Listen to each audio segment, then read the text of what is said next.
Je suis le bon berger qui donne sa vie pour ses brebis.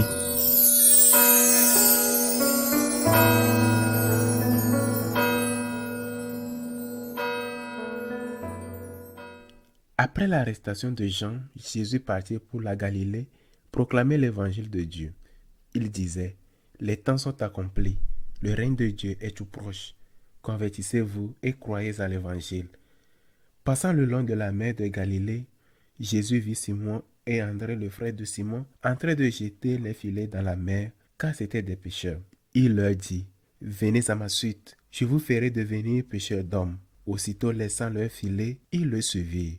Jésus avança un peu, et il vit Jacques, fils de Zébédée, et son frère Jean, qui étaient dans la barque et réparaient les filets. Aussitôt Jésus les appela. Alors, laissant dans la barque leur père Zébédée avec ses ouvriers, il partit à sa suite. Acclamons la parole de Dieu.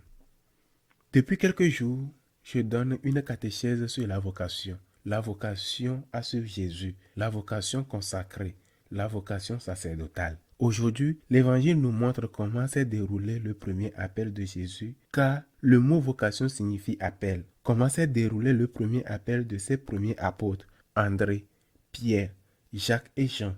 Il est significatif que les quatre, comme ce sera le cas pour les autres qui viendront plus tard, aient un projet de vie, un projet qui n'était pas mauvais, qui n'ait pas été des personnes désespérées, qui n'avaient rien à faire ou qui ne savaient pas de quoi faire de leur vie, qu'il ait rencontré Jésus et ait dit, bon, parmi tant d'options, je choisis celle-ci. Quand on parle de vocation à un adolescent ou à un jeune, la réponse est souvent, mais j'ai déjà un projet, je veux être médecin, ingénieur, avocat, je veux me marier, j'ai envie d'avoir des enfants.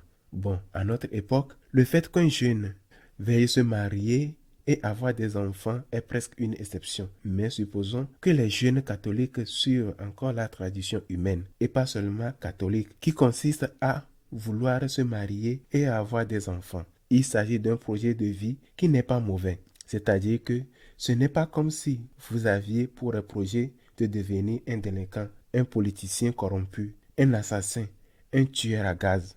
Cela ne doit pas être un projet de vie, car celui qui a un tel projet de vie ne se pose pas la question de la vocation. Vous êtes un jeune catholique, vous faites partie de cette petite minorité qui existe néanmoins et qui est en pleine croissance. Tu es un jeune catholique qui a la foi, qui a un grand cœur, condition fondamentale qui veut faire quelque chose de grand de sa vie, mais au service des autres et non dans le sens humain. Je veux gagner et dépenser. Cette personne a un projet de vie, peut-être depuis son adolescence et son enfance, et ce n'est pas un mauvais projet de vie.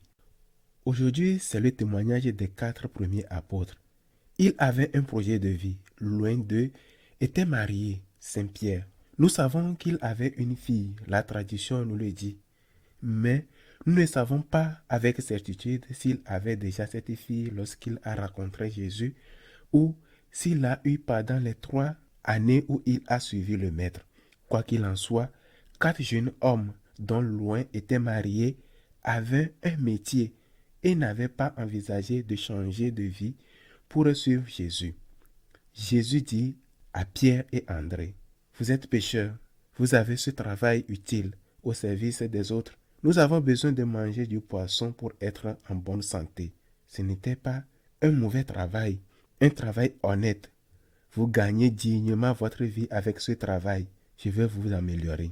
Que vais-je faire? Vous rendre millionnaire? Je vais vous améliorer. Car au lieu de pêcher ces poissons dans le lac de Galilée, vous allez pêcher des hommes. Que veux-tu être? Architecte? Veux-tu construire des beaux bâtiments qui remportent des concours internationaux où des hommes habitent, se réunissent ou voyagent? Veux-tu faire cela? Et pourquoi ne te consacres-tu pas à construire des hommes qui habitent ces bâtiments? Es-tu médecin? Veux-tu être médecin? Quelle magnifique profession! Et tu veux soigner des corps? Ou ne voudrait-il pas mieux soigner l'âme et préparer cet homme, corps et âme, à la santé éternelle? Veux-tu être avocat? Eh bien, je ne sais pas si c'est une profession si magnifique, mais il y a certainement des très bons avocats. L'autre jour, un avocat m'a écrit pour me dire qu'il était avocat et, entre parenthèses, il ajoutait que personne n'était parfait. Eh bien, c'est très bon signe qu'il soit capable de rire de lui-même. Tu veux être avocat? Magnifique. Tu veux défendre des innocents ou tu penses que même les coupables ont besoin d'être défendus? Le prêtre se consacre à défendre devant Dieu ceux qui sont ses frères pécheurs comme lui. L'avocat présente des causes devant Dieu et demande au Seigneur d'avoir pitié d'eux. Toute bonne profession a un sens dans le sacerdoce, a un sens dans la consacration à Dieu. Que devez-vous faire? Vous rendre compte que ce que le Christ vous demande, ce n'est pas de renoncer à quelque chose, mais de sublimer que le mieux est, au lieu d'être pêcheur de sardines, ce qui est très bien, d'être pêcheur d'hommes, ce qui est mieux. Le Christ veut donner pleinement sens à ta vie. Il veut que tu le fasses, pas seulement quelque chose qui reste ici, qui remplisse un estomac ou guérisse une blessure, mais il veut que tu fasses quelque chose qui transcende et qui atteigne la vie éternelle et qui en même temps donne un sens à ta vie et n'aide pas seulement les autres. Et j'adresse cet appel à cette petite minorité, mais qui existe, qui a une inquiétude en elle. Je veux aimer Dieu et je ne sais pas comment le faire. Je veux aider les gens, mais je ne sais pas comment m'y prendre. Je veux que ma vie ait un sens et ne se résume pas à naître, manger, se reproduire et mourir, mais qu'elle laisse une empreinte, qu'elle aide Dieu dans l'évangélisation et qu'elle aide les gens. J'invite également les jeunes qui voient cette homélie ou qui regardent mes émissions sur télévision.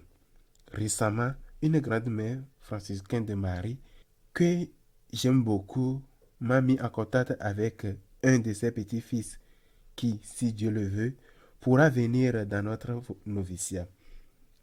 Il faut évangéliser et transmettre. Le Christ a besoin de collaborateurs pour sa mission évangélisatrice. Le Christ s'approche de toi et te dit, viens et tu verras. Fais au moins preuve de discernement. Vous n'avez rien à perdre. Donnez une chance à Dieu. Vous avez tout à y gagner et vous cesserez d'être un pécheur dans un lac parfois si agité pour devenir quelqu'un qui collabore avec le Christ au salut des hommes. Ainsi soit-il.